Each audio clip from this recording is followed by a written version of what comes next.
तो जब हम किसी को ज्ञान सुनाते हैं तो आप सबके लिए प्रश्न है, कौन कौन सी बातों का हमें ध्यान रखना है, या हमारी कौन सी स्थिति हो, किस स्थिति में स्थित होकर हमें भाषण देना है, ज्ञान समझाना है। कोई भी कितने जिज्ञासु यहाँ आते हैं, कितने सेनानी टूरिस्ट यहाँ आते हैं, और हर ब्राह्मण आत्मा एक टीचर है।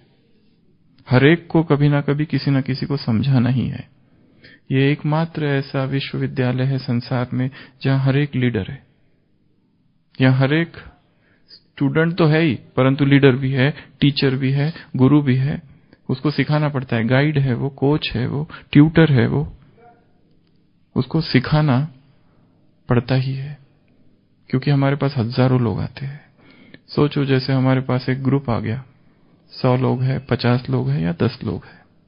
अभी मैं यहां बैठा हूं और मुझे इनको समझाना है। बाबा के महावाक्य है कि तुम्हारे ज्ञान की तलवार में क्या चाहिए? योग का जौहर। तो क्या क्या होनी चाहिए ये बातें पहले आप बताएंगे, फिर हम क्लास की शुरुआत करेंगे। क्या क्या होना चाहिए? मैं ज्ञान, सोचो आपके सामने 50 लोग आ गए, आपको कहा गया इनको यज्ञ का परिचय दो। ये एकदम नए हैं, इन्होंने आज तक कभी ज्ञान सुना नहीं, इनको कुछ नहीं पता। एक तो ये ग्रुप है, दूसरा एक ग्रुप है जो बहुत पुराने हैं, 50 साल से ज्ञान में। इनको कोई बात, कोई टॉपिक पर इनको बताना है। 2 अवस्थाएं, 2 परिस्थितियां हैं। तो कॉमन चीजें कौन सी है?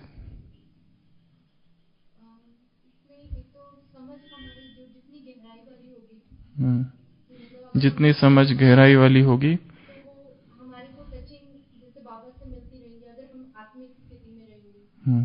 तो आत्मिक स्थिति। और ज्ञान समझाते समय, ज्ञान सुनाते समय या भाषण देते समय कौन सी बातों का ध्यान रखना है, ये प्रश्न है। निस्वार्थ भाव, योग वाली बातें बतानी है, क्योंकि हमारा प्रश्न है ज्ञान की तलवार में योग का जौहर। वैसे तो बहुत सारी बातें हैं, परंतु योग से संबंधित बातें। ऐसा क्या हो कि वो भाषण या वो समझाना, वो शब्द तीर की तरह सामने वाले को लग जाए।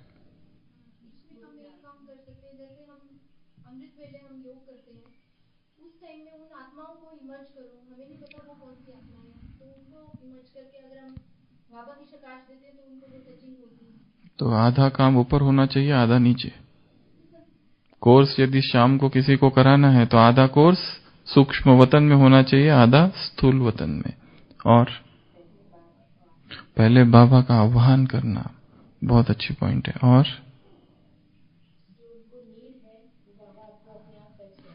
नहीं, फिर हमको पुरुषार्थ क्या करना है? हमारा योग का जौहर क्या है?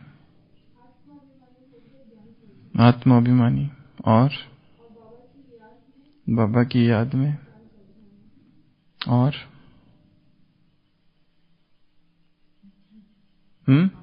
मिठास से समझाना है, और आत्मा भाई भाई की दृष्टि से समझाना है। और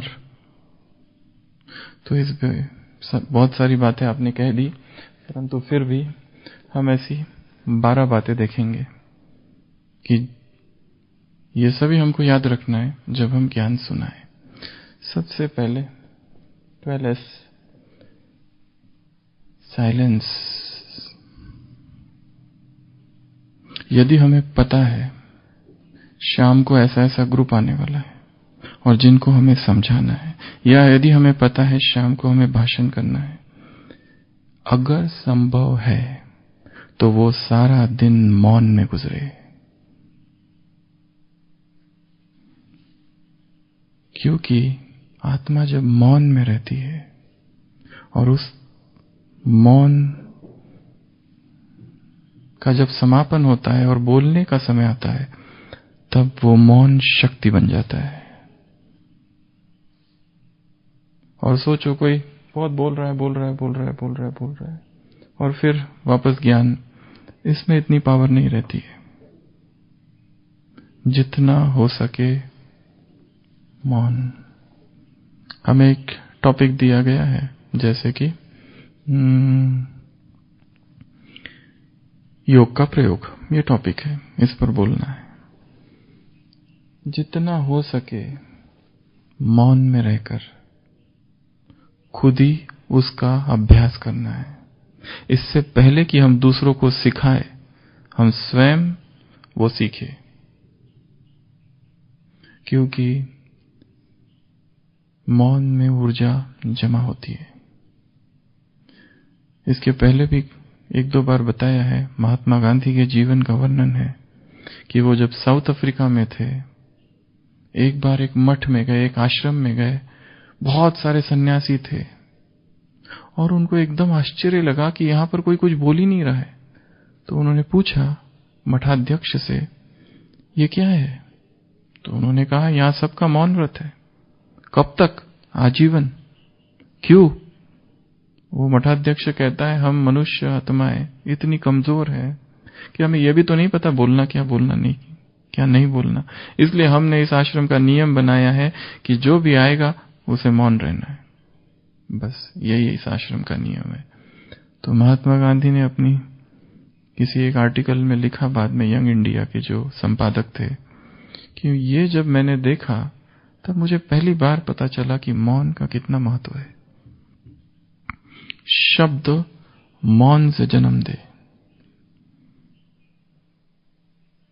और मौन अर्थात केवल चुप रहना नहीं है, न बोलना, ये मौन की परिभाषा नहीं है। मौन अर्थात स्वचिंतन, मौन अर्थात आत्मचिंतन, मौन अर्थात अंतर्मुखी अवस्था, वो मौन है। तो सबसे पहली चीज जो चाहिए, साइलेंस। दूसरा है सॉलिट्यूड अर्थात एकांत में किया हुआ चिंतन। यदि हमें पता है ऐसे 50 लोग आ रहे हैं और इनको हमको बताना है, तो क्या बताना है उसका हमें थोड़ा सा चिंतन चाहिए। और चिंतन कहां पर हो? एकांत में हो। एकांत के दो अर्थ है, एक है स्थूल एकांत जहां कोई मनुष्य भी ना हो, छत, पहाड़ी, प्रकृति, निसर्ग, कोई बगीचा, एकांत स्थान। कुछ दिनों पहले मुरलियों में आया था, जैसे वो पादरी एकांत में माला फेरते हैं, ऐसा एकांत कि मनुष्य भी ना दिखाई दे, ऐसा एकांत। स्थूल एकांत की बात कर रहे। सूक्ष्म एकांत तो बहुत ऊंची परिभाषा, एक के अंत में खो जाना, वो तो कर्मातीत अवस्था की निशानी है। तो एकांत में, सॉलिट्यूड में किया हुआ चिंतन, सॉलिट्यूड में, एकांत में किया हुआ चिंतन। जब भी हमें पता है कि जैसे सेंटर पर है और शाम को प्रोग्राम है और हमें 10 ही मिनट बोलना है या एंकरिंग करना है, उस 10 मिनट में भी क्या बोलना है वो पहले से ही हमारे पास रेडी हो। कई बार ऐसा होगा कि बिना तैयारी किए बोलना है, परंतु जितना हो सके तैयारी के साथ ही बोलना चाहिए। विदेश का एक लेखक मार्क ट्वेन ने कहीं कहा है, यदि मुझे किसी विषय पर बोलना होता है बिना तैयारी के, तो मुझे कम से कम 3 हफ्ता चाहिए तैयारी के। ऐसा एक controversial statement, opposite statement. If I have to talk extempore, I need at least 3 weeks. मुझे 3 हफ्ता चाहिए कोई भी एक टॉपिक पर बोलने के लिए। तो बिना तैयारी के बोलना अर्थात अपना और दूसरों का भी टाइम वेस्ट करना है। वैसे तो ब्राह्मण आत्मा जो भी बोलेगी कल्याणी होगा, क्योंकि सामने को तो पता नहीं रहता है, सामने वालों को, उनको तो हम जो भी सुनाएंगे अच्छा ही लगेगा, दूसरे जो आते हैं। परंतु फिर भी कौन से लोग हैं, जैसे डॉक्टर्स आए हैं, इंजीनियर आए हैं, वकील आए हैं, या कौन सा ग्रुप आया है और किस लक्ष्य से आया है। जैसे कॉलेज के स्टूडेंट आ गए माउंट आबू घूमने के लिए और हमको कहा उनको 15 मिनट बताना है। अगर हमने चालू किया ब्रह्मचर्य से तो भाग जाएंगे वो किस लक्ष्य से आए हैं, उनको उनके पसंद की बात नब्ज देखकर वही बात बतानी है। तो एकांत में किया हुआ चिंतन चाहिए। तीसरा, जैसे सबने कहा, सोल कॉन्शियसनेस, आत्म अभिमानी स्थिति में ये भूल जाता है बहुत सारे ग्रुप आ रहे, एक आया ग्रुप वो गया, दूसरा ग्रुप आया वो गया, तीसरा ग्रुप आया गया। हम आत्मा समझना भूल जाते हैं ज्ञान सुनाते सुनाते। और जो ज्ञान आत्मा अभिमानी स्थिति में नहीं सुनाया जाएगा, तीर नहीं लगेगा, जौहर नहीं भरेगा उसमें, शक्ति नहीं भरेगी, पावर नहीं होगी उसमें। हमने स्वयं आत्माभिमानी स्थिति का कितना अभ्यास किया है। आत्माभिमानी अर्थात शरीर से डिटैच्ड का हमारा अपना कितना अभ्यास है। यहां तक कि देखा गया है कई ऐसे चित्रकार हुए हैं, उनकी कलाकृति ऐसी रहती थी चित्र कि ऐसा लगता था जीवंत है। ऐसे एक चित्रकार से पूछा था कि तुम चित्र कैसे बनाते हो, तो उसने कहा था पहला एक दिन मैं भोजन छोड़ देता हूं, थोड़ा सा शरीर से डिटैच हो जाता हूं, फिर दूसरा दिन पूरा मौन में चला जाता हूं, फिर तीसरा दिन ये भूल जाता हूं कि ये चित्र जब बनेगा तो मेरा नाम होगा, प्रसिद्धि होगी, क्या होगा वो भूल जाता हूं, और फिर विजुलाइज करता हूं, देखता हूं वो चित्र कैसा है, फिर प्रकृति में जाता हूं। मुझे 7 दिन लगते ये सब करते करते, तब कहीं जाके एक चित्र बनता है, एक छोटा सा चित्र जो अगर कोई पेंटर को ड्रा कहो तो तुरंत बना देगा, पर वो भी बना सकता है, पर उसमें जौहर नहीं है, पावर नहीं है। हमने देखा होगा हिंदी के पुराने जो गीत होते हैं, कितनी स्मूथ और कितना उससे सुकून मिलता है कुछ कुछ गीतों में। क्यों ऐसा क्यों है? क्योंकि गीत लिखने वाला या गाने वाला जिस स्थिति में स्थित होता है उस स्थिति का फर्क पड़ता है, शब्दों का नहीं। प्रभाव एक व्यक्ति एकदम अशरीरी हो जाए कई घंटों तक और वहां कुछ लिखे तो वो कलाकृति कुछ और ही होती है। जैसे रविंद्रनाथ टैगोर के कुछ कुछ गीत बड़े गहरे हैं, वैसे ही विदेश के कुछ कुछ पोएट परसी शैली, कुछ ऐसे कवि हुए हैं कि जिनकी कविताएं कुछ इस संसार से अशरीरी उठा देती है। क्यों? क्योंकि वो लिखे उस अवस्था में गए थे कि उनको संसार से कोई लेना देना नहीं, ना प्रसिद्धि से लेना देना, कुछ नहीं। वो जब लिख रहे थे बस वो गीत और वो एक हो गए थे उस अवस्था में लिखे हुए गीत। वो कवि प्रदीप है, उसके जो लिखे हुए हैं बड़े गहरे गीत है।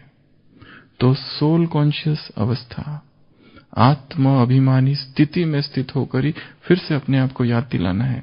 50 का ग्रुप हमारे सामने है, मैं आत्मा अभिमानी स्थिति में स्थित हो जाऊं। उसके बाद में है चौथा, आत्मिक दृष्टि।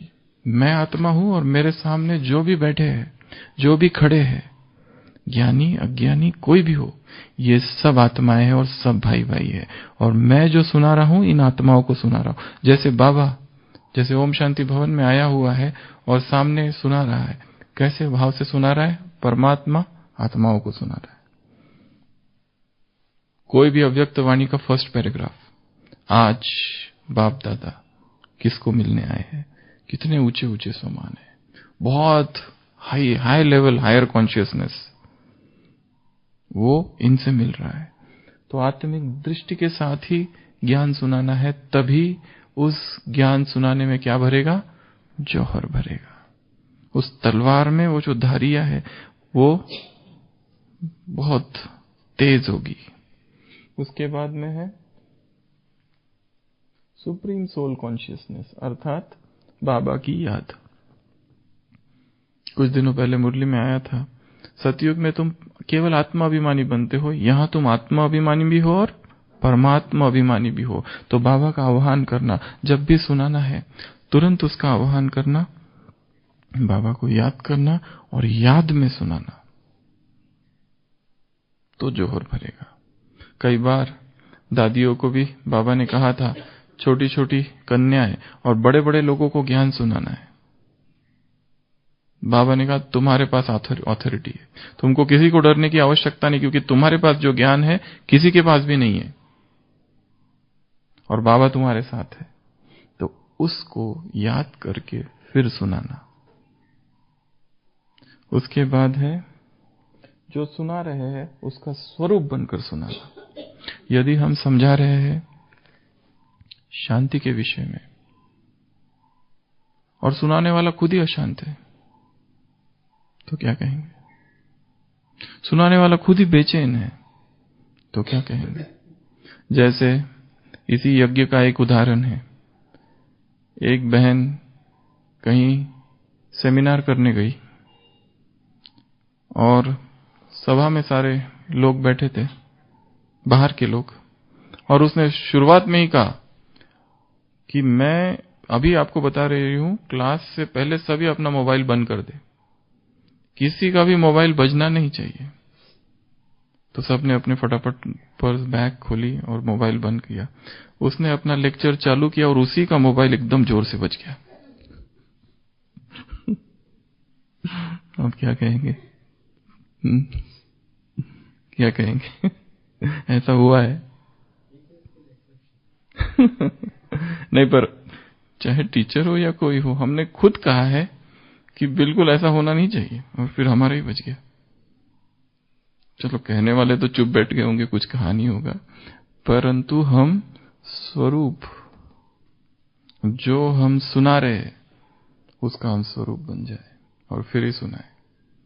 नहीं तो केवल सुनाने तो कोई भी सुना सकता। 8 बजे तक सो जाओ, 9 बजे उठकर 8 बजे उठो और जाकर 9 बजे अमृत वेले के महत्व पर क्लास भी कराई जा सकती है और लोग कहेंगे वाह क्या जबरदस्त क्लास है, पर वो केवल तालियों तक रहेगी, धारणा नहीं होगी।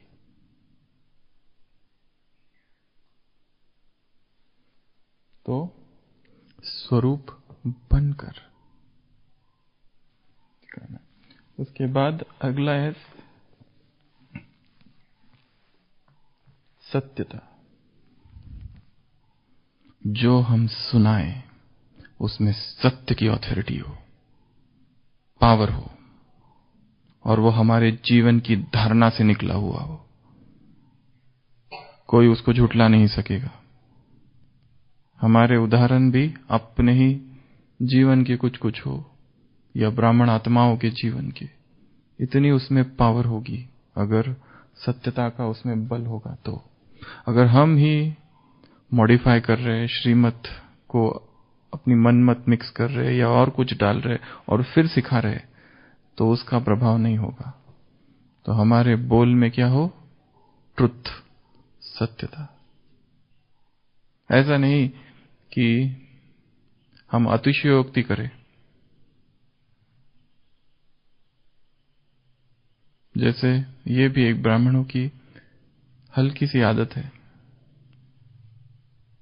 आपके सेंटर पर कितने लोग आते हैं? 200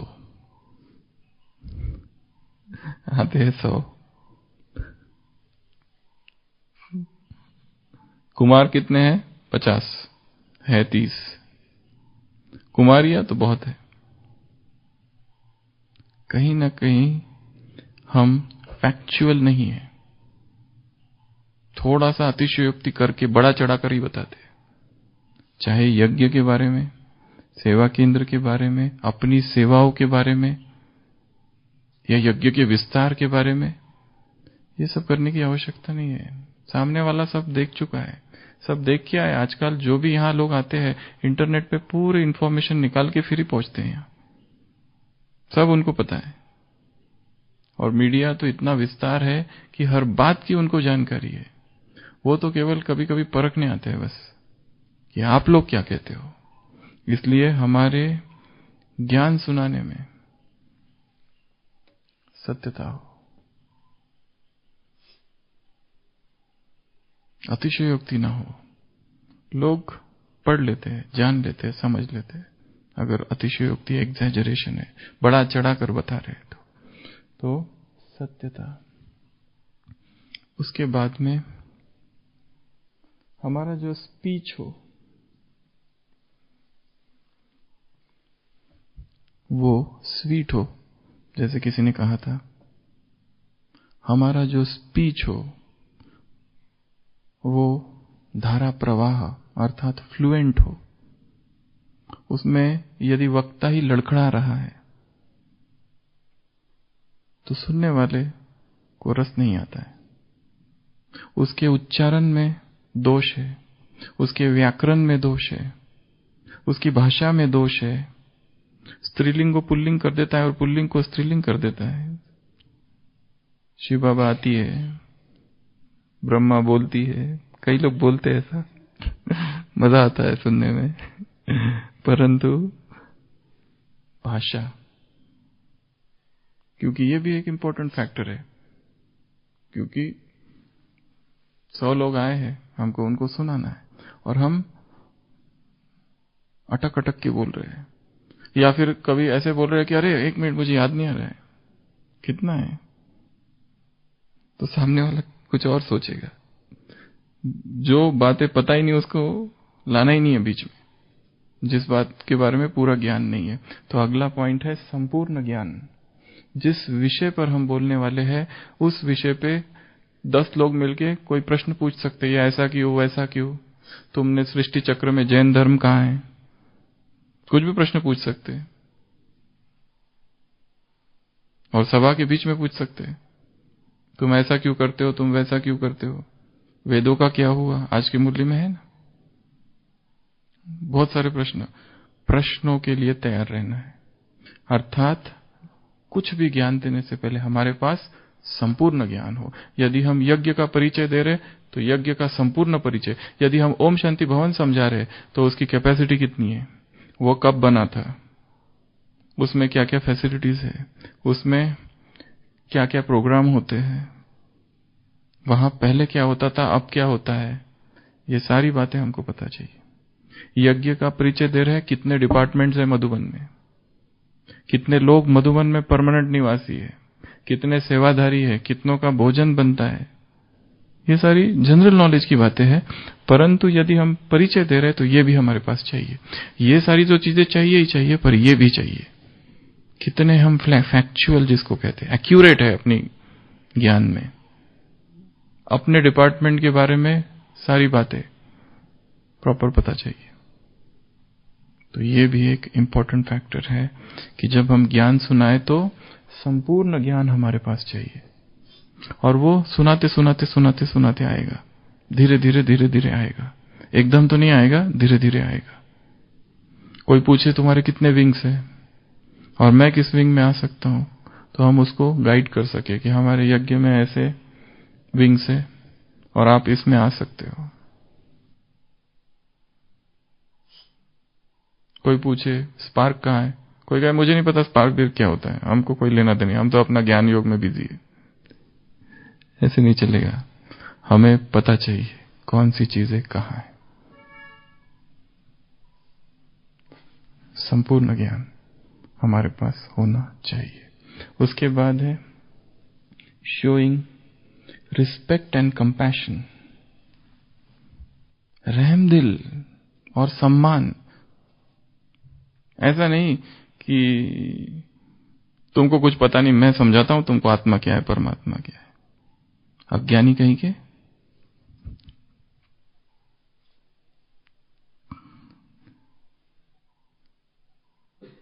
ज्ञान तो सुना रहे हैं, परंतु अहंकार बहुत है अंदर। मैं सुनाता हूं, मुझे पता है, तुम बंद करो अपना सब भक्ति मार्ग का, बहुत कर लिया भक्ति, उधर भी भक्ति की, अब भी भक्ति करना है क्या, कुछ मिला भक्ति से? ये जो वाणी है इसमें अहंकार है, और जब किसी के अहंकार आहत होता है, क्या वो आएगा आपके पास? कभी नहीं आएगा। यहां पर लोग क्यों जुड़े? प्रेम के कारण जुड़े हैं, टोली के कारण जुड़े,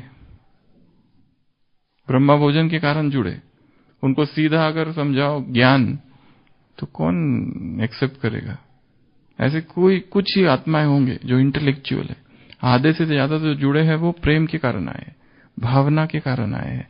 और बाबा कहते हैं जो भक्ति कर रहा है उसकी भक्ति नहीं छुड़ाओ, भक्ति अपने आप छूट जाएगी। कोई आए हनुमान का भक्त और हमको कहा है ये बंदर को तुम पूजा करते हो, बंद करो ये बंदर की पूजा, ऐसा कोई हनुमान होता नहीं है, आएगा क्या वापस? उसकी भावना ही तोड़ दी। उसकी जिसमें भावना है वो करने दो, जो कर रहा है करने दो। ज्ञान सुनाते समय जोहर भरने के लिए हमारे पास क्या चाहिए? रिस्पेक्ट उस आत्मा को हमें। अच्छा, ये भी तो है कि वो एक आत्मा है, साकार मूल्य में आया। मैं केवल तुम्हारा बाप नहीं हूं, मैं विश्व का बाप हूं, सबका बाप हूं मैं। और हमें हर आत्मा को रिस्पेक्ट करना है, चाहे वो छोटा सा बच्चा क्यों ना हो। जैसे सेंटर है और एक कन्या आ गई, अगर कोई सोचे और वो कन्या को बिठा दिया गया संदली पर और वो मुरली पड़ रही है और सामने बैठे 30 साल ज्ञान वाले, वो कहेंगे ये हमको सिखाएगी। ये भी अहंकार है। हमें क्या पता वो जो कन्या आई है वो कितने जन्मों की तपस्या करके आई है। क्या पता उसने कैसी भक्ति की होगी और कैसे भगवान को पुकारा होगा, और उसमें कुछ ऐसे दिव्य गुण हैं जो हम सब कुछ करने के बाद हम में अब तक धारण नहीं हो रहे। थोड़ी सी बीमारी, थोड़ी सी परिस्थिति आ जाती है तो हम घबरा जाते हैं, और उस आत्मा में वो है ही नहीं घबराना। जैसे महात्मा गांधी ने अपनी जीवन कहानी में लिखा है कि मैं जब छोटा था और मेरी शादी हो गई कस्तूरबा के साथ, तो मुझे डर लगता था रात में अकेला सोने में। मैं देखता था यहां से सांप आ रहा है, वहां से भूत आ रहा है, और मेरी जो पत्नी थी अंधेरे में अकेले कहीं पे चली जाती थी। मुझे एकदम शर्म आती थी उसके सामने, पर मैं बताता नहीं था क्योंकि मैं तो उसका स्वामी हूं ना। मैं कैसे कहूं कि मुझे डर लगता है, पर वो एकदम निर्भय थी, कहीं पर भी अकेले घूमती थी। तो ये बात उन्होंने लिखी है। तो हर आत्मा का रिस्पेक्ट, और दूसरी बात रहम, कंपैशन। हर आत्मा के लिए क्या हो? कंपैशन। बेचारी थकी है, बेचारी अज्ञानी है, बेचारी विकारों के वशीभूत है। हम कोई नए ग्रुप को समझा रहे हैं और किसी को इंटरेस्ट नहीं आ रहा है, तो कभी कभी समझाने वाला वक्ता या वो गाइड उसको बोर होता है, छोड़ता है, छोड़ो इनको क्या समझाना। पर हम ये भी तो देख ले ये आत्मा एक कैसी है, विकारों के वशीभूत आत्मा है। क्या आत्मा की बातें सुनेगी? काम विकार में डूबी हुई आत्मा है, क्या परमात्मा की बातें सुनेगी? क्या पवित्रता की बातें उनको अच्छी लगेगी? जो संसार के मोह में डूबा है, उसके कान में वैराग शब्द बोला तो भाग के उठ खड़ा होता है। उसको वैराग जैसे शब्द बिल्कुल पसंद नहीं है। तो रिस्पेक्ट और कंपैशन, तब क्या भरेगा? जोहर भरेगा। उसके बाद है सर्विस इंस्ट्रूमेंट, एस, अपने आप को निमित्त समझना है, और ये निमित्त भाव कूट कूट के अंदर भरना है। बाबा ने मुझे इस सेवा के लिए निमित्त बनाया। वो चाहता तो ये सेवा किसी और को भी दे सकता था, चाहे ज्ञान को समझाने की, या भाषण देने की, या संस्था का परिचय देने की। ये मैं कौन हूं? निमित्त हूं, सर्विस का इंस्ट्रूमेंट हूं। मुझसे अधिक अच्छा समझाने वाले थे, है, फिर भी बाबा ने मुझे इस सेवा के लिए निमित्त बनाया। हम किसी गीता पाठशाला में चले गए, वहां हमको नए लोगों को समझाना है, या किसी एक को ही कोर्स कराना है, वहां पर भी ये भाव हो कि ये देवकुल की ही आत्मा है, मैं केवल बीच में निमित्त बन रहा हूं। जैसे सुदेश बहन जर्मनी वाले हमेशा उदाहरण देते हैं कि हम सब कौन है? नल है, टंकी ऊपर है बाबा, नल से पानी आ रहा है। नल को अहंकार हो जाए तो मैं पानी ला रहा हूं, तो वो नल से पानी आ रहा है, ये उसका भाग्य है, नहीं तो पानी किसी और नल से भी आ सकता था। कोई और आत्मा भी निमित्त बन सकती थी, कोई एक डिपार्टमेंट मिला है, कोई एक सेवा मिली है। हमारा भाग्य है जो भगवान हमें यूज कर रहा है। वो चाहे तो हमसे योग्य लोगों की कमी नहीं है संसार में। इसी ड्यूटी के लिए, इसी पद के लिए, इसी पोस्ट के लिए हमसे 10 गुना अधिक अच्छे लोग खड़े बैठे, पर भगवान ने उनको नहीं चुना, हमें चुना। इसलिए निमित्त भाव। नेक्स्ट पॉइंट है सरेंडर, एस। नेक्स्ट है surrendering to Baba. Jesus Christ का उदाहरण है, वो कहता है जाओ मेरा संदेश सबको सुनाओ। वो शिष्य कहते हैं आपका संदेश लोग पहले ही आपके विरोधी है, क्योंकि आप बातें ही ऐसे करते हो कि वहां से हर बार भाग के आना पड़ता है, लोग पत्थर उठा लेते हैं। वो कहता है जाओ मेरा संदेश सुनाओ। वो कहता है हम संदेश कैसा सुनाएं? पहले तो ये। दूसरा वो कहते हैं हमको कभी भाषण हमने दिया नहीं, हमको भाषण देना आता नहीं, क्योंकि वो जो उसके शिष्य थे 12, कोई मछुआरा था, कोई काम करने वाला था छोटा मोटा, ऐसे सारे शिष्यों को उसने जमा किया। उनमें से कोई पब्लिक स्पीकर ऐसा कुछ नहीं था, कोई भी साधारण से लोग थे वो सारे। कैसे उसने चुना, एक सभा में चला गया, 10-12 लोग हैं, ऐसे ऐसे देख रहा, एक के कंधे पर हाथ रखता है, कहता है तुम चलो मेरे साथ, और वो उसके पीछे। और कहीं गया, वो कहता है क्या तुमने मुझे देखा था? वो सामने का व्यक्ति कहता है नहीं, मैंने तो आपको कभी नहीं देखा।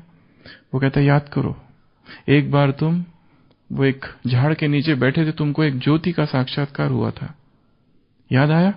और तुरंत उसको याद आता है, और वही ज्योति उसको इधर दिखती है, जीसस क्राइस्ट में।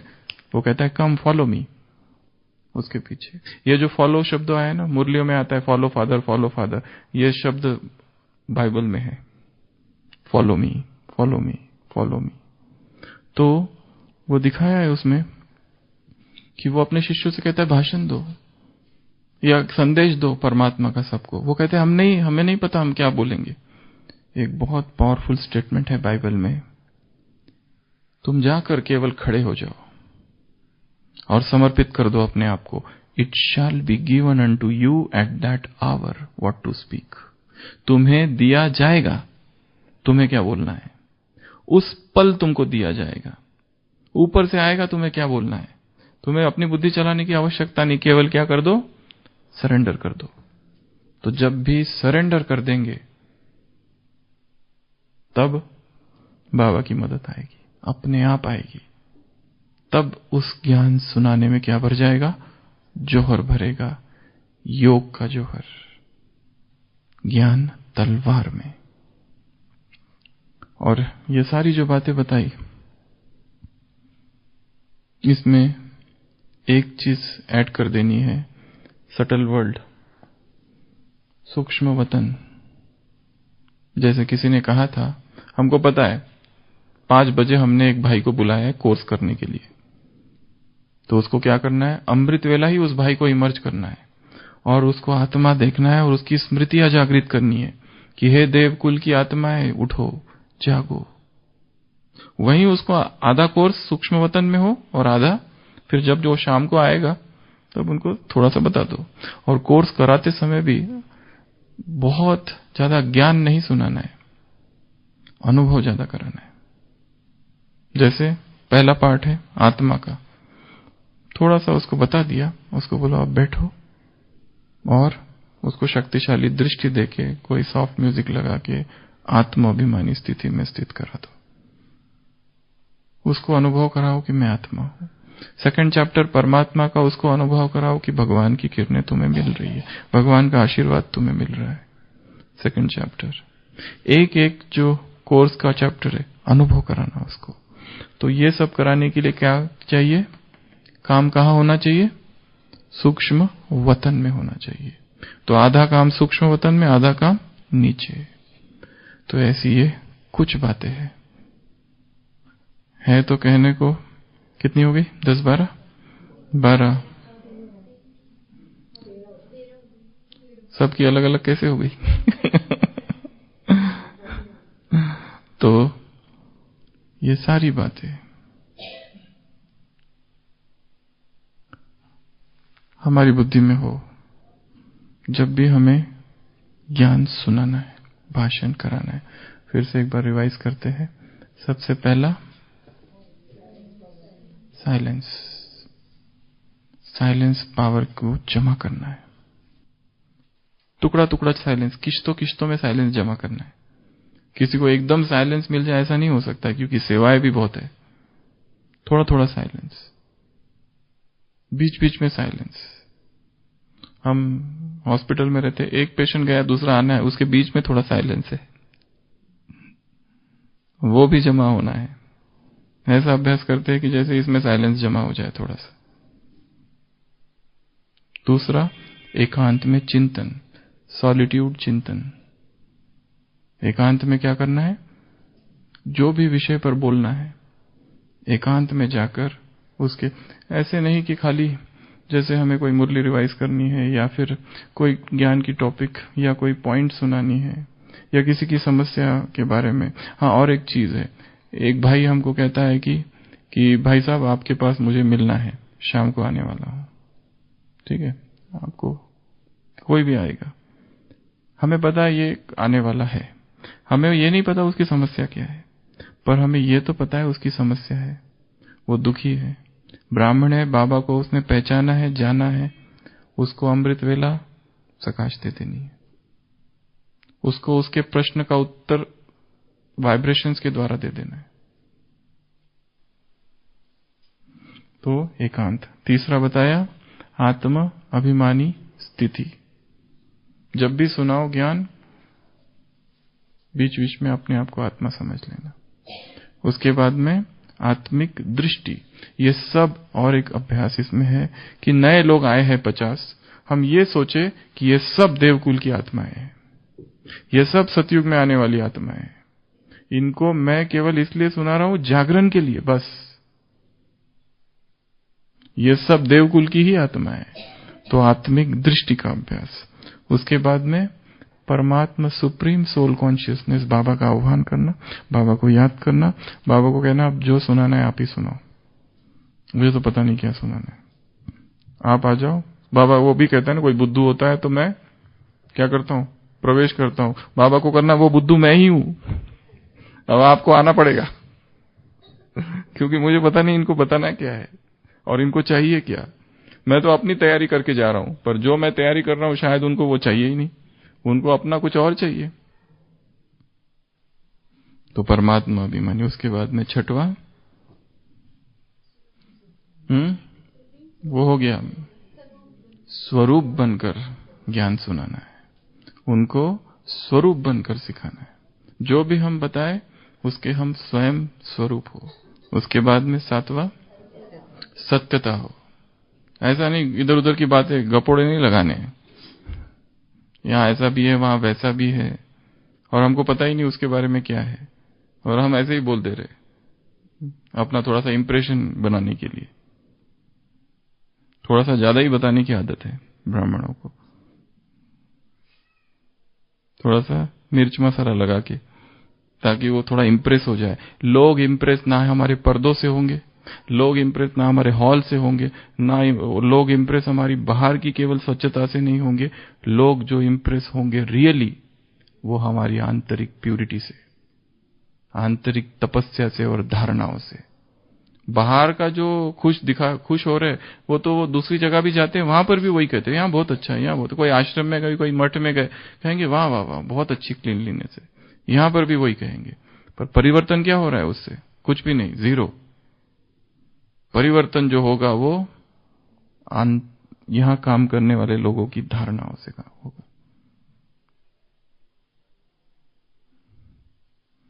उसके बाद में स्पीच कैसा हो? स्वीट हो।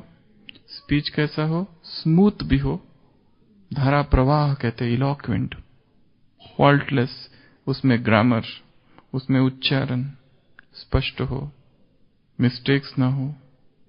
तो स्पीच भी और स्लो हो, फटाफट फटाफट फटाफट फटाफट, चलो चलो चलो, ये हो गया आत्मा, चलो आगे चलो, टाइम नहीं है, नेक्स्ट ये परमात्मा हो गया, चलो चलो, अरे माता इधर का इधर आओ, चलो आगे, नहीं ये परमात्मा हो गया, आत्मा हो गया। 1 घंटा मिला। एक बहन ने बीच में फोन किया था, ट्रेन से फोन किया था कि ट्रेन में कुछ लोग बैठे हुए और हमारे बीके भाई बहन भी है, और बीके भाई बहने हैं जो वो 1 घंटे में उन्होंने पूरा ज्ञान भी सुना दिया, अभी ब्रह्मचर्य पर सिखा रहे उन लोगों को। रो बेचारे उदास संसार के गृहस्थी लोग सुनते सुनते।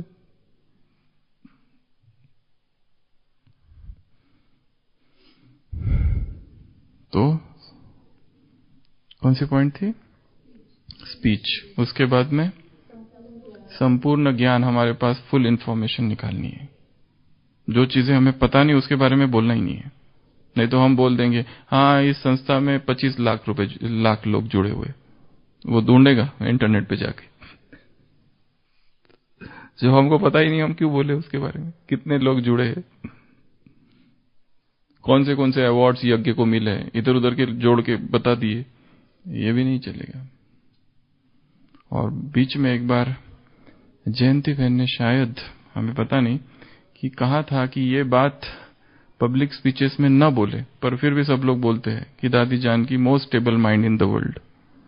ऐसा उनको कोई एक अवार्ड जैसा मिला था, ये सब हुआ था। पर जयंती बहन ने कहा था कि ये इसको ना बोला जाए, क्योंकि लोग पूछेंगे किस कॉन्फ्रेंस में, कौन सी यूनिवर्सिटी में और कौन से साल में, और वो सर्टिफिकेट कहाँ है। ऐसी हजारों चीजें आ जाएगी। इसके लिए जहां ऑथेंटिसिटी नहीं है वो चीजें बोलनी नहीं है हमको। वो कैसा है क्या है डिटेल में मुझे भी नहीं पता, परंतु ऐसी चीजों को टच नहीं करना है। नेक्स्ट, रिस्पेक्ट, सामने वाली आत्माओं का भी सम्मान करके उनको ज्ञान सुनाना। ये नहीं कि ये अज्ञानी है, ये मूर्ख है, ये शूद्र है, हम बड़े ज्ञानी हैं, हमको टच मत करना, दूर दूर। हमारे बिल्कुल ये हमारा बेड है, यहाँ नहीं बैठना तुम। ये किचन में कैसे है बाहर? ये इसका यादगार द्वापर से है। वो ब्राह्मण क्या करते थे? द्वापर युग में ब्राह्मण क्या करते थे? शूद्रों को, वो कहाँ का यादगार है? यहाँ का यहाँ का यादगार है। इसके लिए तो एक बहन अपना अनुभव सुना रही थी, ट्रेन में बैठी थी, बड़ी बहन, और उसके सामने एक दूसरी महिला थी, वो भी बड़ी ज्ञानी थी, कोई प्रोफेसर थी हिंदी की। तो ये अपना जैसे सबका होता है ना, ज्ञान सुनाना चालू कर दिया। वो बहन तब बहुत युवा थी, अभी अभी ज्ञान में आई थी, तो वो अपना अनुभव सुना रही थी कि मैं जब एकदम युद्ध थी तो वो ये सुना रही, वो सुना रही, ऐसा सुना रही, ये 5,000 साल का सृष्टि चक्र, ये आत्मा, ये परमात्मा, ये भगवान आए हुए हैं। तो वो जो बहन थी ना, सुन रही, और वो कहने लगी ये आप मुझे क्यों सुना रहे हो? तो उसने कहा हमारी सेवा है बाबा ने कहा है सेवा करो। तो उसने क्या कहा पता है? ये सेवा नहीं, आप लोग प्रचार कर रहे हो, केवल प्रचार, सेवा इसको नहीं कहते। बस इतना बोल दिया तो ये बहन कहती उसके शब्द मुझे ऐसे चुभ गए अंदर फिर से मैंने अगली बार तो बहुत ध्यान से, क्योंकि जब नशा इतना होता है ज्ञान में आने के बाद, एक को भी नहीं छोड़ू, पकड़ पकड़ के आ गया तो मैं नहीं छोड़ूंगा। बाबा ने कहा तुमको प्रजा बनानी है, इतना बड़ा ग्रुप आया, छोड़ू कैसे इनको? वो कहता है हमारी गाड़ी जानी है, गाड़ी वेट कर रही है, सब रुक जाओ। आत्मा, परमात्मा, सृष्टि चक्र, अवतरण, ब्रह्मा, ब्रह्मचर्य, राजयोग के पिलर्स, चलो अभी हम योग करेंगे। वो कहते हैं हमारी गाड़ी वीड़ी बाद में, समय कहाँ है? पहले ही सम टाइम वेस्ट कर दिया संसार में, अब तो जागो। तो उसके बाद सर्विस का क्या समझना? मैं कौन हूं? निमित्त हूं। मैं निमित्त हूं, निमित्त हूं, निमित्त हूं। ह्यूमिलिटी, निरंकारिता। दादी प्रकाश मणि को किसी ने पूछा था, दादी इतने सारे लोग आपके पास दिन भर में आते रहते हैं, इतनी सारी समस्या लेके आपको नींद आ जाती है क्या रात को? दादी ने कहा था मैं जैसे सोने जाती हूं बस 30 सेकंड में मुझे नींद आ जाती है, क्योंकि मैं अपने आप को हेड समझती नहीं। हेड अर्थात हेडेक, हेड समझना मैं इंचार्ज हूं, सिर दर्द उसका काम है, वो कर रहा है। तो निमित्त भाव। उसके बाद में क्या कर देना है? समर्पण कर देना है कि बाबा ये आत्माएं आई है, इनका आप कल्याण कर दो, इनको जो चाहिए, अगर आप चाहते हो मेरे द्वारा जाना चाहिए, मेरा नाम ना हो, इनको वो मिल जाए, मैं हट जाऊं और ये आपसे जुड़ जाए।